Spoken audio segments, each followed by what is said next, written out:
எந்த ஒரு லேடிஸும் ஹவுஸ் ஒய்ஃபா இருக்காது. ஏதோ ஒரு விஷயத்துல வீட்டுல இருந்துட்டே கூட பினான்சியலா இண்டிபெண்டன்ட் ஆகும். உங்களுக்கான சின்ன சின்ன தேவைகளை நீங்களே நிறைவேற்றிக்கிற அளவு வாங்க.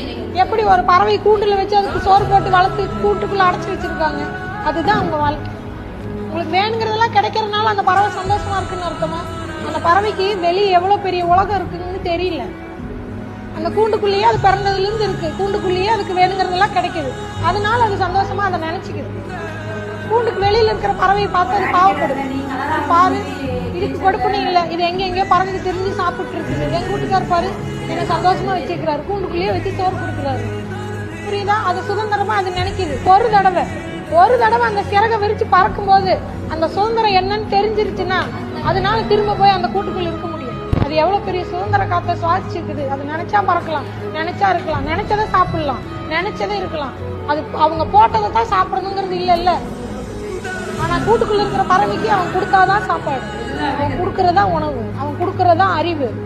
புரியுதா? ஆனா வெளியில வந்த பறவைக்கு இந்த உலகமே வீடு. ஒரு தடவை வானத்துல பறந்தா அந்த சந்தோஷம் என்னன்னு அப்பதான் தெரியும். சொர்க்கமாவே இருந்தாலும் உங்க சுதந்திரம் இல்லைன்னா அது நரகம் தான்.